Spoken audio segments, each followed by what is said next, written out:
नमस्कार साथियों। आज की क्लास में अपन पढ़ेंगे समतल ज्यामितीय आकृतियों के सूत्र। 2D जो आकृतियां हैं, त्रिभुज, चतुर्भुज, आयत, वर्ग, वृत्त, इन सब के क्षेत्रफल और परिमाप से संबंधित जो फॉर्मूले हैं उनको पढ़ेंगे। आज से जो ये क्लासें चलेगी, इस श्रृंखला में इन सभी ज्यामितीय आकृतियों के क्षेत्रफलों और परिमापों के संबंधित जो फॉर्मूले हैं उनको पढ़ेंगे। सबसे पहला अपन शुरू कर रहे हैं त्रिभुज का। त्रिभुज के क्षेत्रफल के और परिमाप के फॉर्मूले। त्रिभुज में अलग अलग प्रकार के त्रिभुज हैं, उनके क्षेत्रफल और परिमाप के अलग अलग फॉर्मूले हैं। अपन बारी बारी से सभी पढ़ेंगे।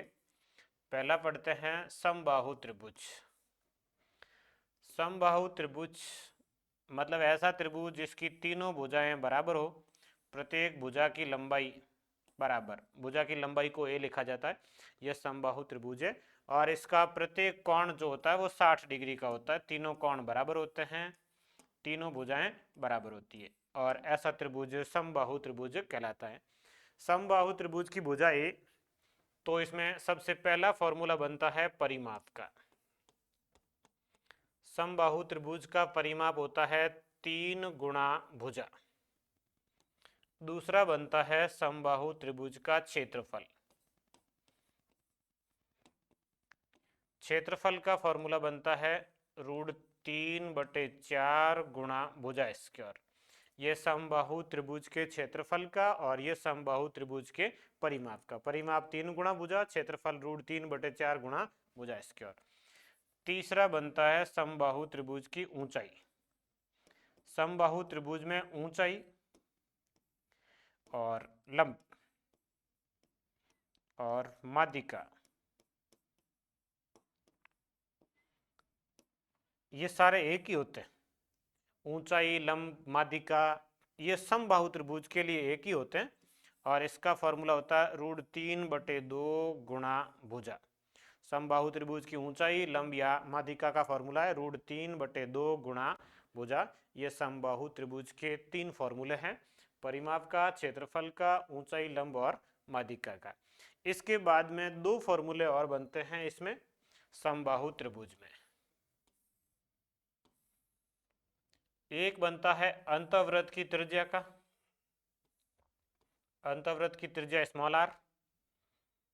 एक बनता है परिवृत्त की त्रिज्या का।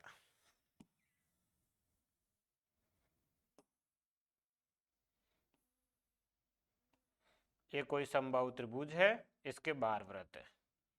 ये इसकी परिवृत्त की त्रिज्या को कैपिटल आर लिखा जाता है, अंतःवृत्त की त्रिज्या को स्मॉल आर लिखा जाता है। समबाहु त्रिभुज के लिए स्पेशली इनका फॉर्मूला है अंतःवृत्त की त्रिज्या स्मॉल आर बराबर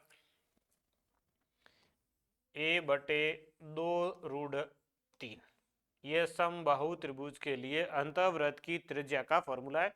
त्रिज्या r बराबर a/2√3 और परिवृत्त की त्रिज्या का फॉर्मूला है a/√3। समबाहु त्रिभुज के लिए अंतःवृत्त और परिवृत्त की त्रिज्याओं का ये सूत्र। अब इनकी जो अनुपात आता है, अंतःवृत्त की और परिवृत्त की त्रिज्याओं का अनुपात समबाहु त्रिभुज के लिए हमेशा 2:1 होता है। समबाहु त्रिभुज के लिए अंतःवृत्त और परिवृत्त की त्रिज्याओं का अनुपात 2:1 होता है। ये परिवृत्त की त्रिज्या है, ये अंतःवृत्त की त्रिज्या है। यहाँ से इसके अंदर यदि वृत्त बना हुआ हो, ये एक बार बना हुआ हो, दो अलग अलग हैं।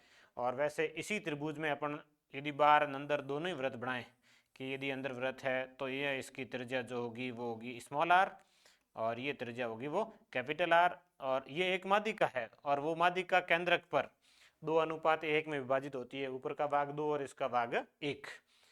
त्रिभुज की माध्यिका केंद्रक पर 2:1 में विभाजित होती है। जिस माध्यिका से ये ऊपर का भाग परिवृत्त की त्रिज्या है, नीचे का भाग ये अंतःवृत्त की त्रिज्या, 2:1। तो अंतःवृत्त और परिवृत्त की त्रिज्याओं का अनुपात ये और फॉर्मूले ये समबाहु त्रिभुज के लिए फॉर्मूले हैं।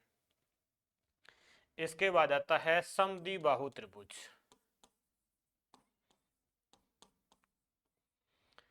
समद्विबाहु त्रिभुज में ये होता है कि दो भुजाएं बराबर होगी। ये जैसे समान भुजाएं दो, एक अलग भुजा होगी बी। दो समान भुजाएं और एक अलग भुजा असमान, और समान भुजाओं के आधार के कोण, ये दोनों कोण भी आपस में बराबर होंगे। या ए जो है वो समान भुजा, मतलब दो बराबर भुजाएं हैं, उनमें से प्रत्येक की लंबाई ए समान भुजा, और जो बी है वो तीसरी असमान भुजा, विषम भुजा भी बोलते हैं इसको, असमान या विषम भुजा, ये बी। अब इसमें फॉर्मूला जैसे परिमाप का बनाएंगे तो भुजाओं का योग ही करना है। समबाहु त्रिभुज का परिमाप, ये बाहरी लंबाई चौड़ाई जो जोड़ते हैं भुजाएं, तो तीनों भुजा हैं ए प्लस बी, इसको जोड़ के आप ऐसे लिख सकते हैं 2a प्लस बी। ये समद्विबाहु त्रिभुज का परिमाप। फिर आता है इसका क्षेत्रफल। समद्विबाहु त्रिभुज का क्षेत्रफल, इसका फॉर्मूला है b/4 root 4a² minus b²। ये समद्विबाहु त्रिभुज के क्षेत्रफल का formula b/4 root 4a² minus b², समद्विबाहु त्रिभुज का क्षेत्रफल। और तीसरा फॉर्मूला है समद्विबाहु त्रिभुज की ऊंचाई। समद्विबाहु त्रिभुज की ऊंचाई का फॉर्मूला है रूट 4a² माइनस b² और बटे में 2। ये 4a² माइनस b², इसके बटे में 2 लिखेंगे तो ये ऊंचाई का, ये क्षेत्रफल का और ये परिमाप का, समद्विबाहु त्रिभुज के ये तीनों फॉर्मूले। फिर आता है समकोण त्रिभुज।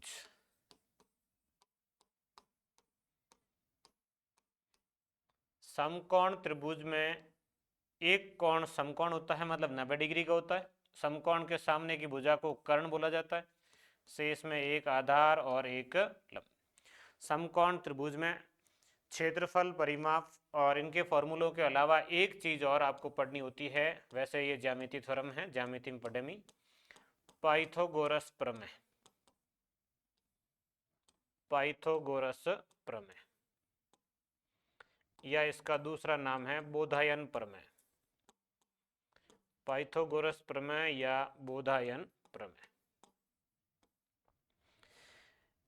पाइथागोरस प्रमेय के अनुसार ये होता है कि कर्ण स्क्वायर बराबर आधार स्क्वायर प्लस लंब स्क्वायर। कर्ण सबसे बड़ी भुजा होती है, कर्ण का वर्ग शेष दोनों भुजाओं के वर्गों के योग के बराबर होता है, ये पाइथागोरस प्रमेय। कर्ण स्क्वायर बराबर आधार स्क्वायर प्लस लंब स्क्वायर। आधार स्क्वायर और लंब स्क्वायर का योग कर्ण स्क्वायर के बराबर होता है। और यहाँ से जैसे अपन अलग अलग फॉर्मूले बना सकते हैं, जैसे कर्ण ज्ञात करना हो तो स्क्वायर इधर आ जाएगा, रूट हो जाएगा, तो ये कर्ण का फॉर्मूला आधार स्क्वायर प्लस लंब स्क्वायर। आधार ज्ञात करना होगा तो रूट कर्ण स्क्वायर माइनस लंब स्क्वायर। लंब ज्ञात करना होगा तो रूट कर्ण स्क्वायर माइनस आधार स्क्वायर। ये आधार लंब ज्ञात करने के फॉर्मूले हैं पाइथागोरस प्रमेय या बोधायन प्रमेय। इसके अलावा इसमें पाइथागोरस त्रिक, ये भी इंपॉर्टेंट चीज है। पाइथागोरस त्रिक क्या है, ये भी याद करने ही होते हैं वैसे। पाइथागोरस त्रिक,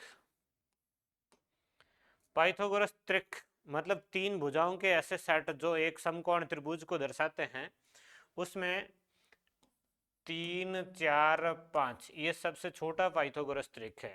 इसका अर्थ यह है कि 3 का वर्ग और 4 का वर्ग जोड़ेंगे तो 5 का वर्ग आएगा। मतलब यहाँ 5 कर्ण, 3, 4 आधार लंब है। कर्ण हमेशा बड़ी भुजा होगी, तो 3 का वर्ग 4 का वर्ग जोड़ेंगे तो 5 का वर्ग आएगा, और इस तरह से भुजाओं के जो सेट बनते हैं इसको बोलते हैं पाइथागोरस त्रिक। ये पाइथागोरस त्रिक है। अब इसके सारे गुणज, अब 3 का दूसरा गुणज 6, जैसे 4 का दूसरा गुणज 8 और 5 का दूसरा गुणज 10। 2 से गुणा किया, 3 से गुणा कर लो, 3 से गुणेंगे ये 9, 4 का 3 से 12 और 5 का 3 से 15। फिर इसको 4 से गुणा कर लो, ये 12, 4 का 4 से 16 और 5 का 4 से 20। इस तरीके से जितने भी बनेंगे इनके सारे गुणज जो बनेंगे वो पाइथागोरस त्रिक ही होंगे। एक सेट तो ये, इसके आगे और लिख सकते हैं, 12 के बाद में 5वां गुणज 15, इसका 5वां 20 और इसका 5वां गुणज 25।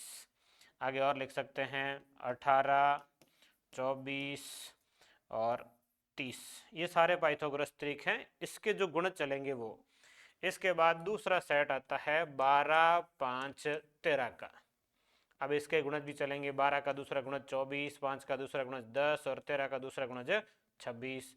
तीसरा लेंगे तो 12 तिया 36, 5 त्रि 15 और 13 तिया 39। ये इस तरीके से 12 5 17, ये भी एक पाइथागोरस त्रिक है और इनके सारे गुणज जो चलेंगे वो पाइथागोरस त्रिक होंगे।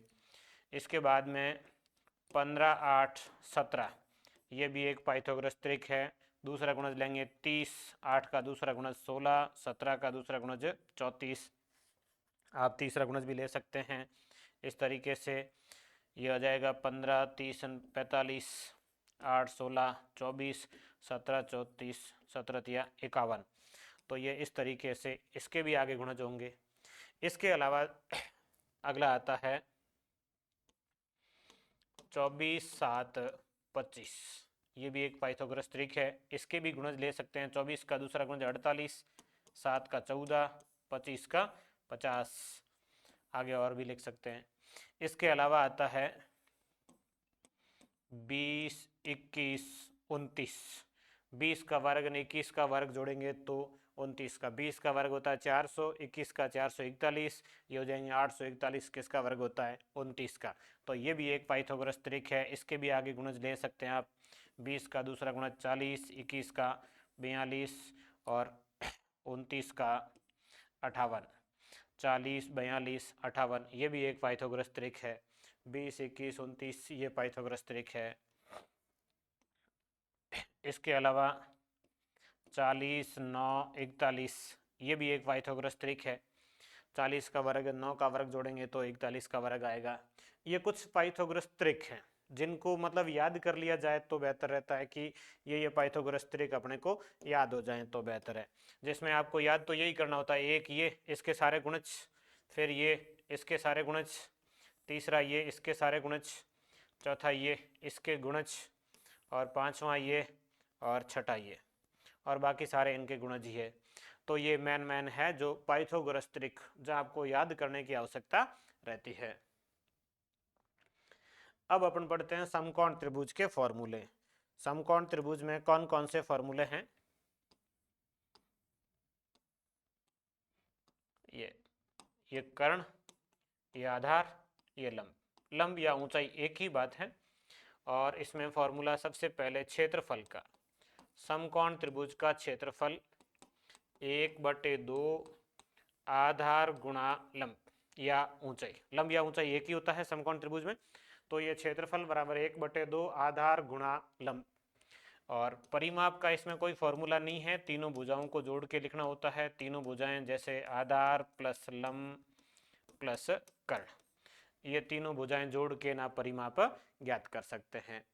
अब इसमें एक फॉर्मूला बनता है कि आधार प्लस लंब का स्क्वायर करें तो बराबर ये आधार स्क्वायर प्लस लंब स्क्वायर प्लस 2 गुणा आधार गुणा लंब। यहाँ से एक फॉर्मूला बन सकता है। ये आधार और लंब का योग दो भुजाओं के योग का वर्ग है और इसके बराबर आप कर्ण स्क्वायर लिख सकते हैं। ये कर्ण का स्क्वायर है और ये 2 गुणा आधार गुणा लंब है। और इसको यदि 1/2 लिख के ऐसे लिखना चाहें तो क्षेत्रफल के रूप में भी इसको लिख सकते हैं कि आधार गुणा लंब आएगा और इसके अंदर 2 का भाग देंगे तो क्षेत्रफल आ जाएगा। तो इसको आप इस तरीके से ना लिख के ऐसे लिख लें, 4 गुणा 1/2 आधार गुणा लंब, इस तरीके से लिख सकते हैं और ये क्षेत्रफल है। और अब यदि क्षेत्रफल को लिखना है तो आप इसको हटा के इसकी जगह क्या लिख सकते हैं? क्षेत्रफल लिख सकते हैं। कर्ण का स्क्वायर प्लस 4 गुणा क्षेत्रफल करेंगे तो आधार प्लस लंब का वर्ग आ जाएगा, आधार प्लस लंब। इस तरीके से इस सूत्र से ये भी कहीं न कहीं उपयोगी रहता है समकोण त्रिभुज में। अब इसके अलावा 2 फॉर्मूले और बनते हैं, एक अंतःवृत्त की त्रिज्या का और एक परिवृत्त की त्रिज्या का। समकोण त्रिभुज में भी बनते हैं ये फॉर्मूले। ये समकोण त्रिभुज है, इसके अंतःवृत्त की त्रिज्या, अंतःवृत्त की त्रिज्या स्मॉल आर बराबर होता है आधार प्लस लंब माइनस कर्ण बटे 2। समकोण त्रिभुज में अंतःवृत्त की त्रिज्या का फॉर्मूला आधार प्लस लंब माइनस कर्ण बटे 2 और समकोण त्रिभुज में परिवृत्त की त्रिज्या का फॉर्मूला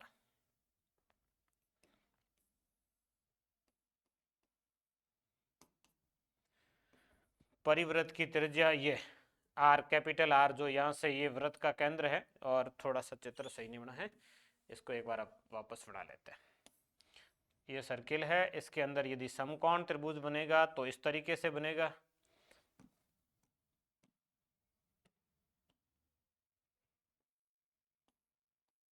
और ये इसका केंद्र बिंदु होगा, ये इसकी त्रिज्या होगी, और ये कर्ण का हमेशा आधा होता है।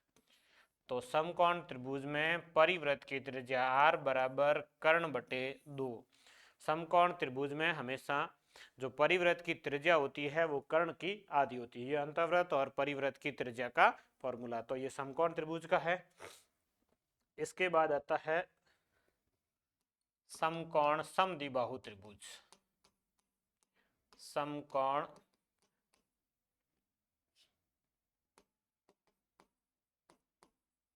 समद्विबाहु त्रिभुज, ये एक समकोण त्रिभुज है। अब इसमें दोनों भुजाएं बराबर हो, ये भुजा ए और ये भुजा ए, समकोण समद्विबाहु मतलब दो भुजाएं बराबर है। अब ये दो बराबर होगी तो ये इनका जो कर्ण होगा वो आएगा ए रूट 2। समकोण त्रिभुज का कर्ण ए रूट 2, ये ए जो समान भुजाएं हैं वो है। और इसमें वैसे क्षेत्रफल के फॉर्मूले तो वही है, क्षेत्रफल का फॉर्मूला 1/2 आधार गुणा लंब होता है, लेकिन यहाँ आधार और लंब ए है, तो इसका जो क्षेत्रफल बनेगा वो बनेगा a²/2। और इसमें परिमाप का मतलब आप इन तीनों भुजाओं को जोड़ के लिखेंगे कि तीनों भुजाएं जोड़ेंगे तो ये परिमाप का सूत्र बन जाएगा। परिमाप बराबर a+a+a√2, और जो कर्ण होता है वो होता है a√2। समकोण त्रिभुज, समकोण समद्विबाहु त्रिभुज का कर्ण भुजा √2 होता है। ये समकोण समद्विबाहु त्रिभुज के फॉर्मूले। इसके अलावा जो फॉर्मूले हैं उनको अपन अगली क्लास में पढ़ेंगे।